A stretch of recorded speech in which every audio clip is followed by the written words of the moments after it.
There were times during the process where I was literally on my hands and my knees. Like literally the kids were doing something and I was just like, I'm undone.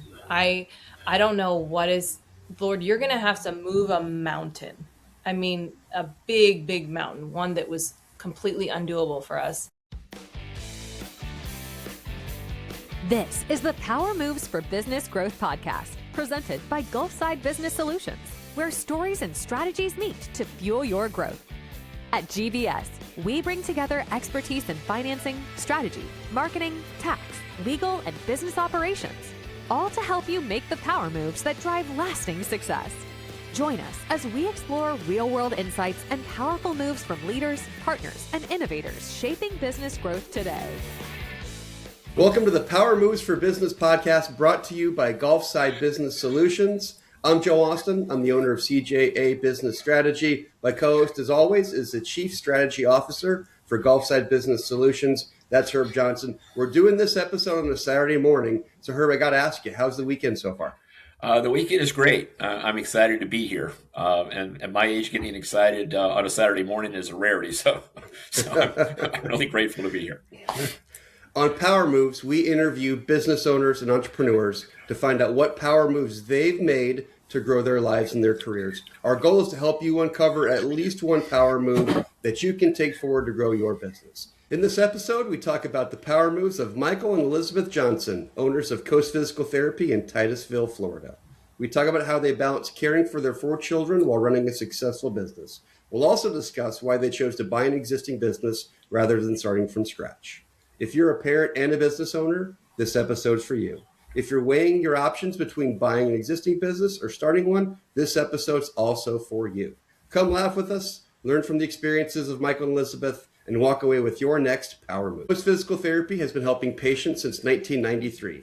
2.5 years ago, Mike and Elizabeth became the owners. Mike is a doctor of physical therapy and a certified athletic trainer. Elizabeth is the office manager, and from what I've been told, she's a fantastic strategist. Mike and Elizabeth, welcome to Power Moves. Hey, thank you for having us. Yeah, thanks for having us. Great. And again, I'll reiterate, thank you guys for being here. You purchased your business 2.5 years ago.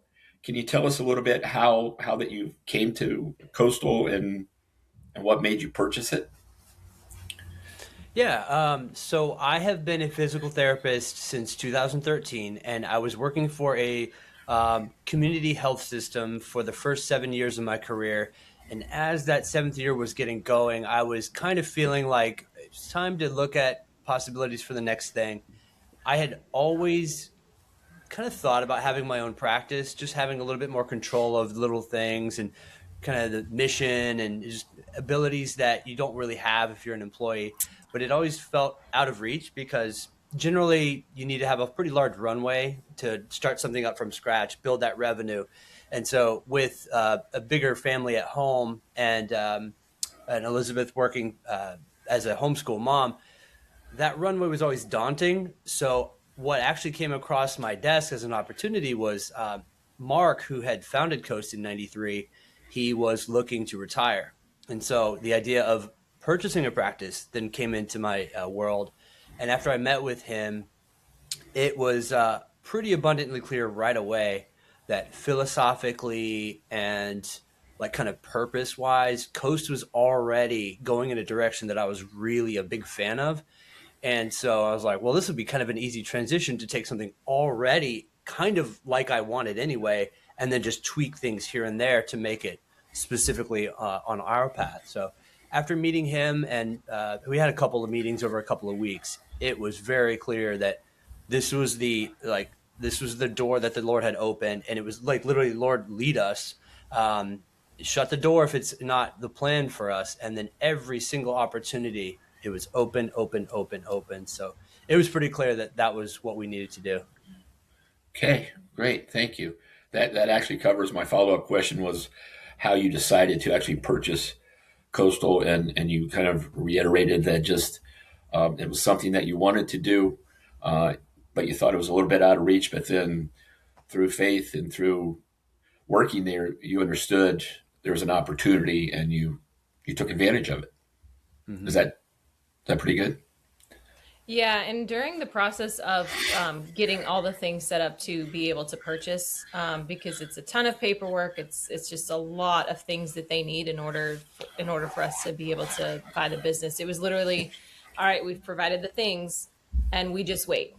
And we waited and we said, okay, Lord, if this is still to continue, you have to make it continue because we've done our part and it's in the hands of somebody else now. And so we did that happened over the course of 2023, gosh, like 6 or 7 times Yeah. where it was Yeah. just we did our part and then we just waited and we Yeah. were That. just covering it in prayer, waiting for the Lord to open the door. And then when He did, we said, "Okay, now it's our responsibility to do the next part."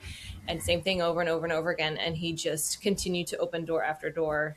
Otherwise, I mean, He very well could have said, "Nope, this is not what we have for you," and made that abundantly clear. So the original plan was for me, I came on board in November of 2020. It was initially going to be a year process for Mark to retire in late 2021. It ended up being a full 3 year process, which neither one of us expected.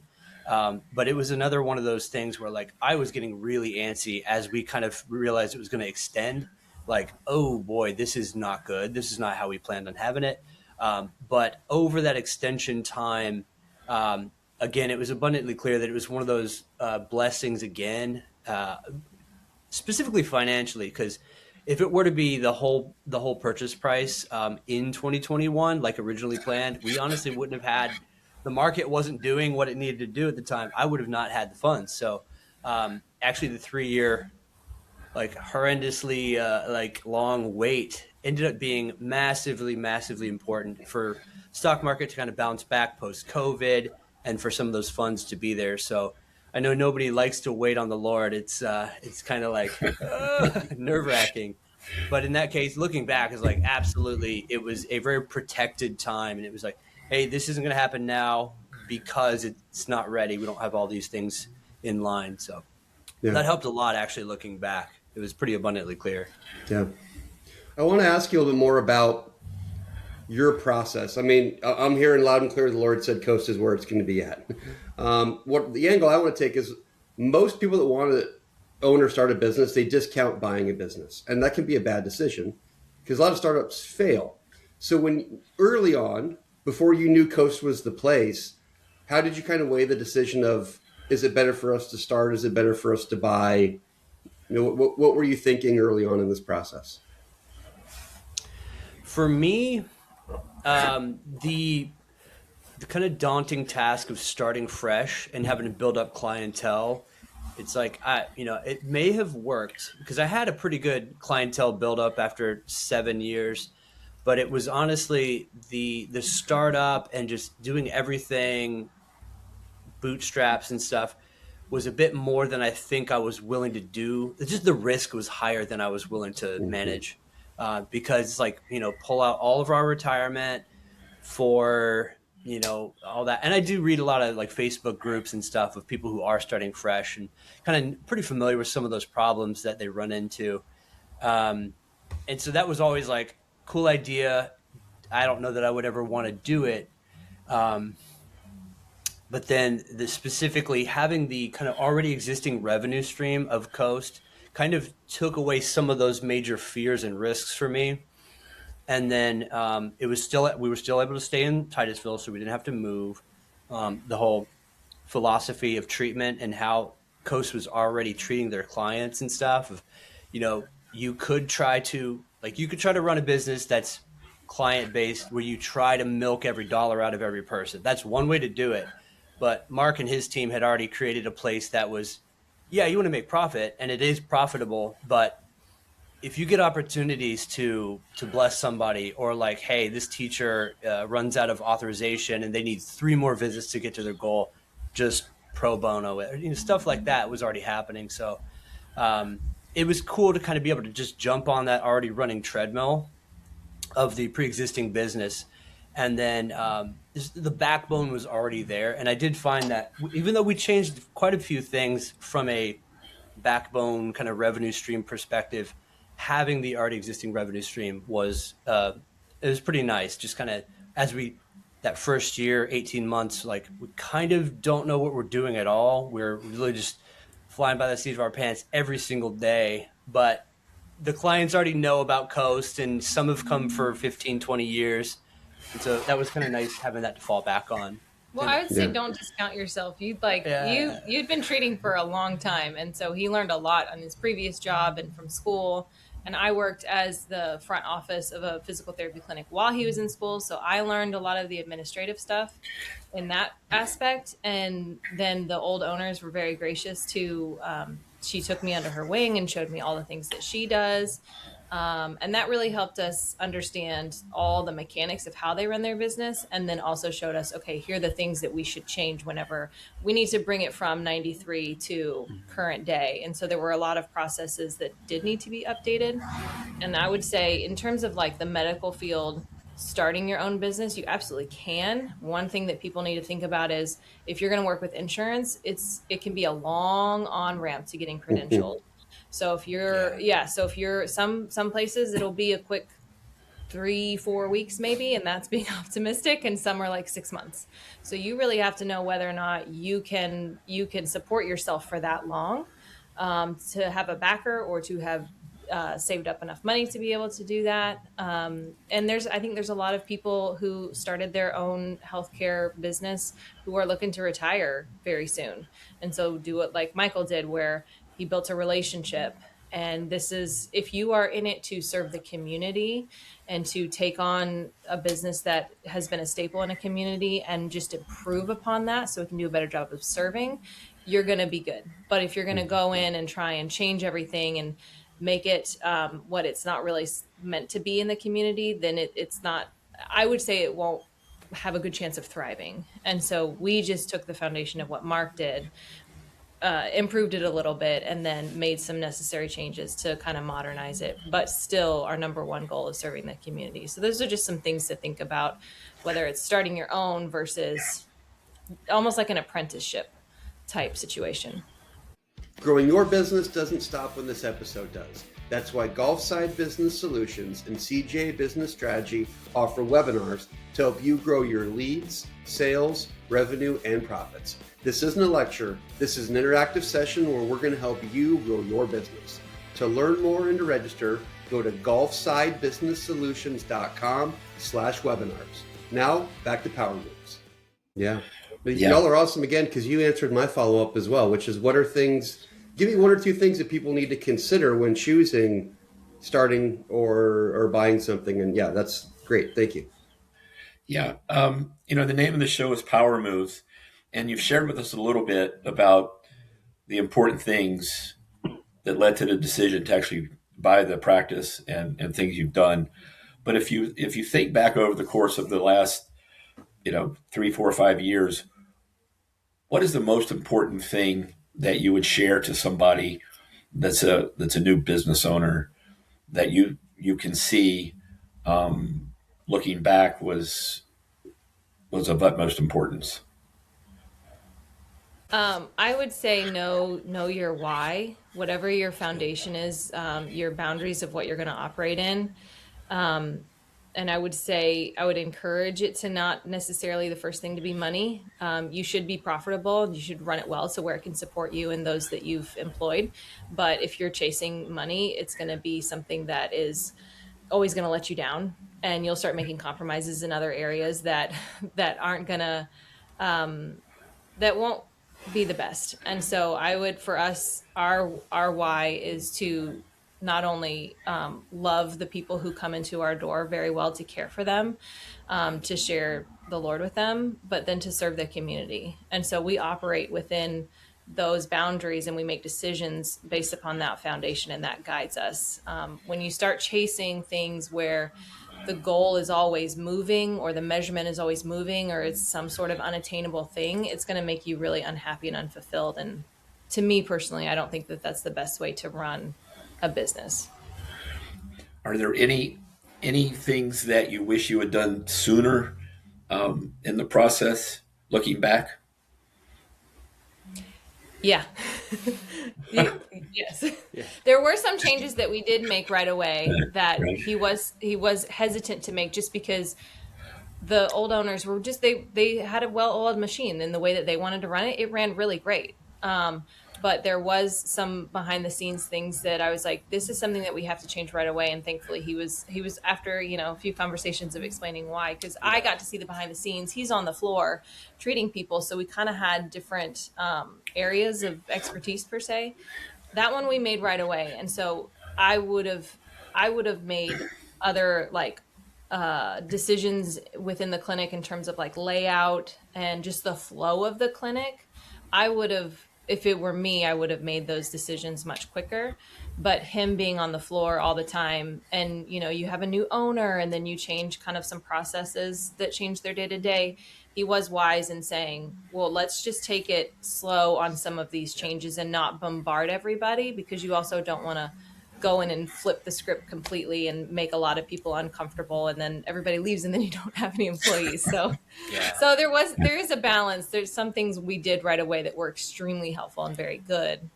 Yeah, one of the big things was the kind of billing and reporting back end revenue stream was super.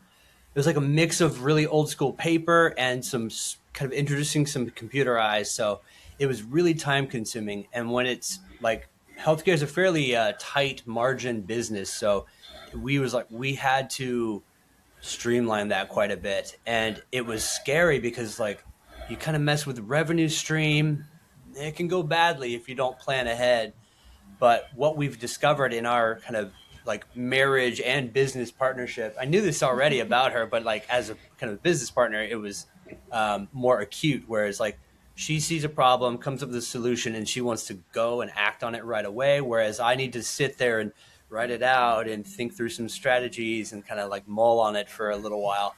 And it's kind of a stressful dynamic, but it's proven out over 2.5 years. It's like, all right, I would just never do anything different if it was my own thing, and she would probably go too fast if it was just Probably. her. So the kind of blending of the two has actually worked, I think, really well. So got the revenue stream and the kind of the reporting kind of modernized, web based, quick, everyday reporting, and that's been really helpful. But not being so hesitant to change things, not being so like analysis paralysis. I guess it would be my main thing. Last time we were together, when you were redoing the facility, you shared with me a little bit about like your reports that you did and how it used to take like 3 hours and stuff like that, and now you've got some new software that knocks it down to like a third of that. Oh yeah, yeah. It used to be, new client interviews. You're trying to keep a good history and typing while talking, and trying to make a good impression too. So you're needed to hear it, analyze it, and also record it, and then also kind of come up with a plan at the same time. So if you're doing that 5, 6, 7 times a day, that gets to be a lot of after work stuff. So yeah, we ended up finding some good software to kind of help with that. Because again, it's when it comes to, I try to do a good job with every client, but you can't let the time consuming kind of bleed into like evenings, and it was really piling up in the evenings, and that was starting to affect things quite a bit, like a couple hours at night, and then waking up super early to finish before the next day and just do it all over again. Right. So yeah, it's been more efficient now. Great. So from power moves, let's flip that coin over to lessons. Business ownership can be a series of, well, I'm never doing that again moments. What lessons about business ownership have you learned that our audience can benefit from hearing? I would say one of my number one things is, so even though we're owners and I'm kind of the face, on the website, and you come through me first with your appointments, it's pretty clear in my world, like you're only as good as your team is. So we've done a big emphasis on like morale of our team. I was lucky enough to retain some of the original Coast employees. Some of them are still in the same role that they started with. Others have been kind of repurposed. So like, hey, you show some real aptitude of something else, and this other job's kind of becoming less important. Let's get you in that seat.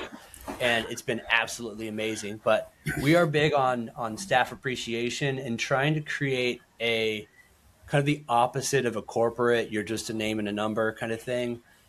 I we do a Christmas party every year, and the entire thing is basically like a gift to our staff. We're not there to just kind of party up and whatever, but we do awards, and I give a kind of a thank you to everybody individually, and we do.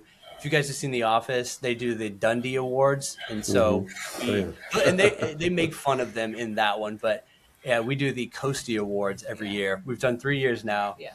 and got some feedback from like spouses of our staff. It's like, I've been to other parties and stuff. That is so cool that you guys do that and you appreciate them. I literally can't do this business by myself. There's not enough time in the day. I can't see as many patients as we need to. So my staff is absolutely vital to everything we're doing. So I try to make it, flexible, and we've all worked at different places that you didn't feel appreciated and stuff, or like, I mean, someone might have been actively hostile. So I try to create an environment where people want to stay a long time, even though private practice does not pay as well as some of the other branches of physical therapy or rehab. Even though you might not get the highest salary, try to make it so comfortable there, and so supportive that you never want to leave. Yeah, the environment that we strive to have is like, if we hire you, we want you to stay. You're like, you need to do your job and be productive and make sure that you're upholding your end of the bargain. But in terms of, like Michael said, you're not just a number, you're not just like an employee. We try to care for you the best we can. And if you're going through something, we're going to try and do what we can to help you through it, and not just be like, well, you know what, you're late for your shift. Come on. Mm-hmm. We want to care not only for the patients, but also the people working for us. And I think that's the most important thing, is like surrounding yourself with a team that you can say, all right, this is your job, and I don't have to come behind you and make sure that you're doing it. And it's when you start to, I think, when you're around enough people and you kind of learn how people operate, you can see who is going to take the job and be able to do it well and flourish, and then others who might need a little more help. And you can kind of spot those people. And one employee, she was in a totally different role before we took over, and she just has this way of being like a bulldog, but also like has this really sweet side. So she's our biller now, and so she'll come in and talk to these insurance companies and be like, that's not what you said, and she'll like go at you, and she'll be like, you need to pay us. And then when she has a patient that is like really upset that we, did something, even though we give all the paperwork, we sign, everybody knows what to expect. We do a very good job of setting realistic expectations. But they might call her and be upset about something, and she'll be like, you know what? Let's work through this. And she just like brings them from a 10 down to a 2. And Yeah. so she's very, very gifted at that. And we knew that beforehand. And we're like, I think she would be really good in this role. So allowing your employees to flourish in an area that maybe they didn't initially come in on, is, I think, a really good marker of a boss, instead of trying to like constantly fit somebody into a role that just doesn't work for them. Yeah, you're not pulling them along. Yeah, I Right. like that. Very good. And something else that I heard, like an overriding theme, is one, gratitude that you show your employees, but also you hold them accountable for what their responsibilities are, and you actually trust them enough through that process to do what they're paid to do. So you don't have to micromanage and do silly stuff like that. Yeah, I've always been so curious about micromanagers and how does that work, because It don't. I'm so wired the opposite. It's Yeah. like we try to do a good job of screening for high quality like therapists and front office and all the administrative stuff, because I don't want to have to like breathe down your neck. That's no fun at all. Like, I've got my own stuff to worry about. So it's really Exactly. nice that everybody we've got, like I took last Friday off to go on a mountain trip. It got canceled because of the snowstorm, but didn't have a single worry all day, because everybody is doing their job, and they have kind of a self-starter attitude. So I know when I come back in on Monday, all my patients on Friday were taken care of really well. They were progressed. They were seen to. And then two, we always try to connect on some personal level too. Because again, the clients don't want to come in and, yeah, I got 6 exercises and all that stuff, but like everybody's investing in them. Like, how did that play go with your granddaughter this week? I know you were worried about sitting on the auditorium chair for 90 minutes. Is your back doing okay? And just remember those little things. So our team does a really good job with that, and it really seems to pay off in the community and kind of our recommendations and stuff. There are more power moves to be made, and we're going to help you. Right now, Gulfside Business Solutions is offering all of their business strategy books free of charge. This includes the Power Moves book, 2 business strategy books from me at CJA Business Strategy, and a marketing strategy book from our friends at Tylerica Marketing Systems. This offer might not last, so get your free resources now. Go to gulfsidebusinesssolutions.com/resources. Now, back to the show. Okay. Let's shift a little bit. I know that you have 4 children. And how do you balance being a mother and a father, yet also business owners? And how does that all work? And what insights do you have that maybe you could share with our listeners to help them in that process? Because that can be a challenge too. Michael, just as you were saying with doing your daily reports and things, and how the software, freed up a couple hours so that you could, maybe focus on other things other than writing reports. Yeah, Um, you got a lot of hats. yeah, I do. I think the most important thing is for me to understand what my role is according to scripture. That's my why as an individual, and so that helps me make decisions within that framework. And I know my clear mission, and it helps to kind of weed out all that noise. With that in mind, I really tried this towards the end of last year, because we had a lot of curveballs with the family and things like that. I really had to get focused on, okay, during this time of the day, this is what I'm doing. And I can't answer emails. I'm sorry, work stuff, you're just going to have to wait. The place isn't burning down. You'll be fine. So I had to really say, nope, between this hour and this hour on these days, we are doing homeschool. And then at these different times during the week, I have the margin to answer emails for the board or work or, anything else. But I really had to compartmentalize because I'm going to get so sidetracked and I'm going to start like 50 different things and then not be able to finish them. So I just really have to stay focused in that way. And that's proven to be when I can't expect my children to uphold a schedule and boundaries if I don't do that myself. And so I need the same standard applied to everybody. And so that's really helped the family function better and me function better, is just to compartmentalize those things. And of course, there's going to be times when like an emergency comes up and you just have to have grace for that and move through it the best you can, because life is not always going to operate within a nice, clean little schedule. But sometimes when those curveballs do happen, you just got to roll with it, and the Lord's going to meet you where you're at, and you can keep moving forward. But for the most part, it's just knowing when to do what. Yeah.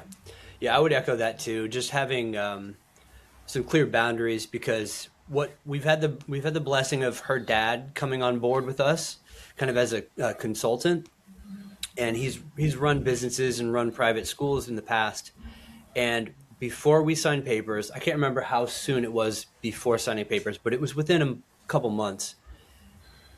We were sitting in the living room, and he said, "As you go on this venture, you have to remember your first job, your most important job," is speaking to both of us, but I remember it for me, is you're a father first, business owner second. Like, it'll seem like culturally what you do is the most important thing that you can do. And growing a business is super awesome and all this stuff. But if you gain $1 million and you lose your children's respect and time, and you don't see them in that pursuit of $1 million, you have technically lost everything. And so having that kind of clarity before even starting out in 2023 with the actual running of the business has kind of helped me. It's like kind of my North Star of like, don't get so involved in everything and don't pile on the to-do list so that you're just constantly either at the clinic or home, but really mentally at the clinic. And so having like, all right, 5:30, computer shut, I'm at home, and up until anyone's asleep, I'm not doing any work stuff or fielding any phone calls. Like very dedicated, hands-on time with the kids and Elizabeth too, because you gotta look after that relationship as well. Absolutely. But yeah, just knowing when to kind of close the computer, put the phone aside, and just be present for everybody. Because especially these early years, that's kind of when we're building that foundation of um, connection with the kids and stuff, and then also teaching them about their faith. So we can't forget that either. Yeah, absolutely. We're called to do that.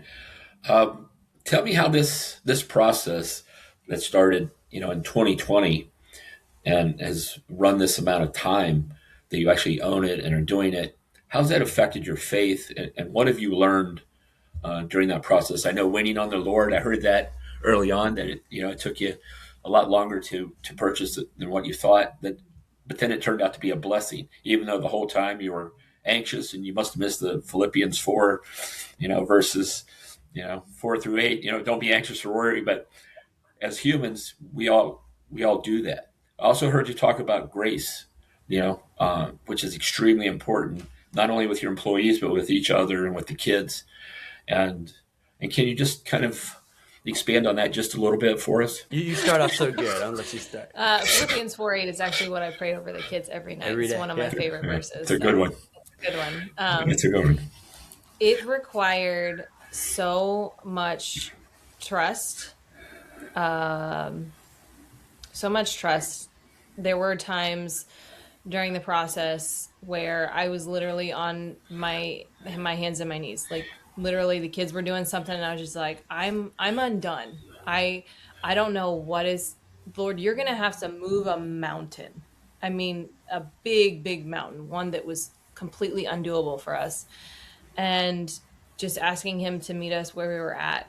It was just like it was the beginning of me like symbolically just opening my hands and saying, Lord, you either need to take the thing out of it that I'm not supposed to have, or you need to put the thing in it that I am supposed to have, and just letting him do it. And it was really hard because I'm a planner and I like to know what's coming and I like order. And 4 kids will definitely take all those idols away from you. But it was really hard because it was the next day of like, we have he's gone to a clinic, he's left a job and he's gone to a private clinic where if this doesn't come to fruition and somebody else comes in and like what if they completely change it and he loses his job, and I mean our town isn't that big, and No. so it was very, very scary. And it was a lot of trust and a lot of also remembering, when has the Lord never not provided for us the thing that we needed when we needed it? Not Yeah. what we want, but what we needed. Yeah. And he has always been faithful. And I don't remember where it is in the Old Testament, but they have the altar of remembrance and they put a stone every time the Lord does something, amazing in their life, where Right. he provided food, he provided shelter, like so they can go and remember, because we are people that forget. And oftentimes I forget, and I want to remember those things, and I don't want to lose faith in the fact that he is sovereign and he'll always provide. Right. Yeah. For me, Fantastic. for me, the one of the things that's become abundantly clear over my last 10 years or so of practicing with face to face with clients, we have so many opportunities because of what I do, and people are vulnerable when they come see us physically, but also Yes. with that comes spiritually, mentally, emotionally. And if I approach it, and I had been kind of approaching it strictly as physical, I'm there to be a physical therapist for somebody. But over and over and over, especially since it's become my own clinic, I felt the Lord kind of opening doors for me to use it as you have somebody's face to face time for 1 full hour. And when they're coming to you hurting and expressing these things, you feel the Holy Spirit tugging at you. I used to be pretty afraid to share anything of faith, like, "Hey, can I pray with you?" Or, giving some verse to help illustrate that, or encourage somebody.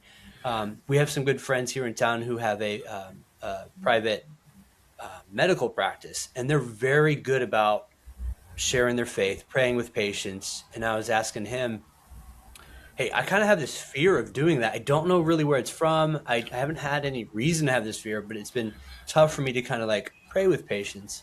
And he was really encouraging with that too, of just, purposefully asking for permission to do that. And then rarely is anybody going to say no, but just kind of using the opportunity of, so why did we buy Coast? Is it just to make more money than we used to? Is it for the freedom to kind of do whatever we want?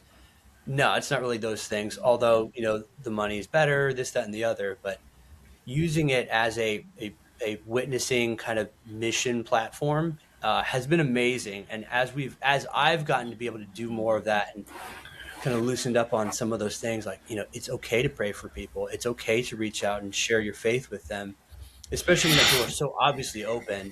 It's been really cool to see what the Lord's doing through the people of Titusville and through our staff and stuff, just being able to share God's love with them a lot more. I heard in both your answers, which were amazing, and thank you for sharing that. But I heard the word fear. Okay, and I have a question for you, and I want you to think about it. Is where does that fear come from? Because the Bible clearly states we're only to have one fear, right? Yeah. So when you're fear experiencing, yeah, thank you. That's Yeah. what. Yeah. All right. That's the flesh, big time. Yeah. That's the flesh, big time. Yes. All right. Are the kids at home right now? You're doing a great job keeping 4 kids quiet on Saturday morning. They're watching a movie. Yeah. I mean, I'm shocked there hasn't been a cameo for my 10-year-old, right? This hasn't come through my door. So we got 4 of them quiet? Yeah. Our oldest, she's 11 and a half, and I told her and our 9-year-old boy, I said, your job is to make sure everybody stays in the room, watches the movie. If any fights start happening, I want you to try to referee those things. There you go. They're doing a great job. Well, they're doing a great I'm job. surprised. It's great. Tell our audience where they can find you, especially if they're in your service area. So we're Titusville, Florida, Coast Physical Therapy, and we can be found online at coastptinc.com. And we are on all Facebook. Well, we're on Facebook, and Instagram. Yeah, that's where we do a lot of our updates and stuff. We are planning on having an open house soon whenever we finish all of our renovations, which hopefully will be pretty soon. Yeah. Yeah. Cool. Yeah. So if I could, right here, ahead, Joe, before you do that, I'd like to give a personal testimony to these folks. We met through a small group at church. We also were clients at Coastal, and the way we were treated,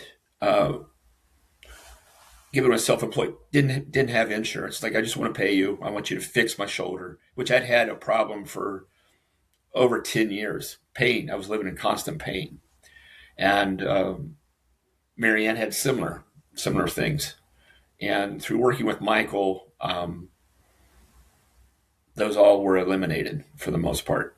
And our lives are so much better. And we appreciate you and thank you very much for that. You guys were great clients too. It was good.